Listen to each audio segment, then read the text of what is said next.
If someone told you today that you needed to rework your website or brand or presentation to be more accessible, would that make you excited or stressed? There are a lot of myths surrounding accessible digital design today, and we're going to debunk the myths I've heard most often.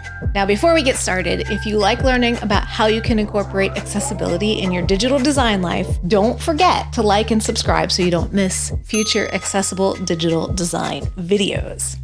There seem to be a lot of misconceptions surrounding accessible design, ranging from who it would benefit to how much it would cost, and today we're gonna set the record straight. 1. Digital accessibility only applies to websites and apps. This is completely and absolutely incorrect. Most people think of websites or apps when we talk about accessible digital design or 508 compliance. However, this also applies to any digital asset that you create, whether that's an email or a presentation or a Word document.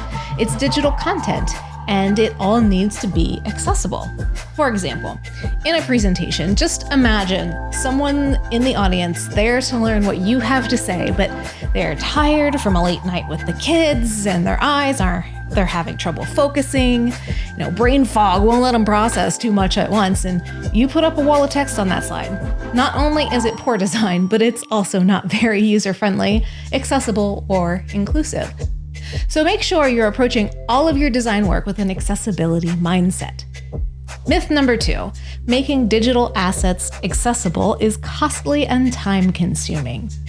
Now, as designers or developers, we would probably love to have weeks to fine-tune our deliverables, but sadly, the reality is that most projects are due yesterday, and something like accessible design ends up in the backlog.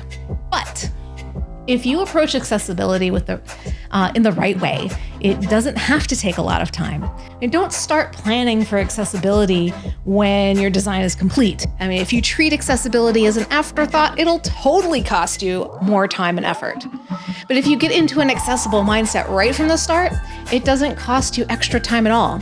For example, review your color palette at the beginning. Make sure that the colors you use for text and icons have sufficient contrast against their backgrounds. Use an online tool like accessiblecolors.com or the 8Shapes color contrast grid. Even by doing just that one thing, you'll avoid a lot of accessibility issues, and you'll naturally start thinking in an accessibility-first manner. Myth number 3, an automated accessibility tool will fix everything. Well, no. It won't. Automated tools are super helpful, and I am very thankful they exist because they do catch a lot of accessibility issues.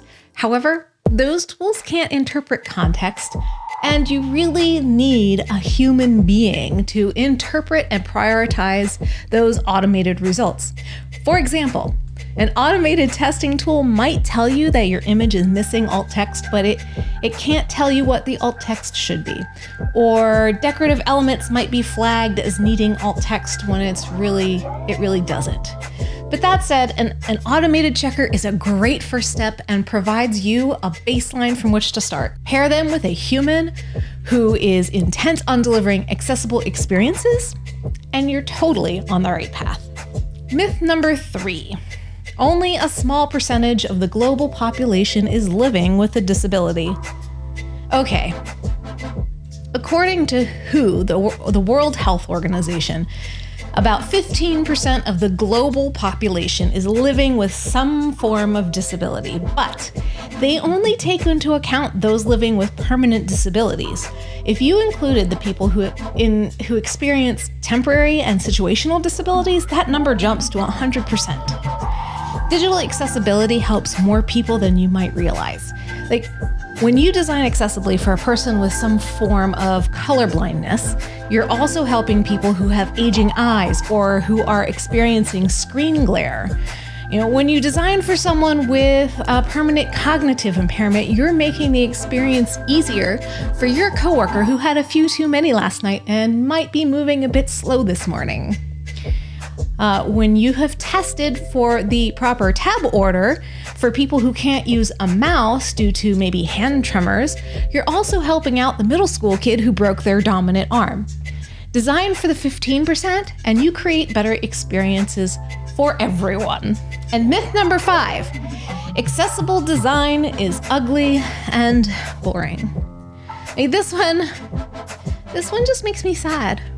Accessibility is never, ever the reason why a design is ugly and boring.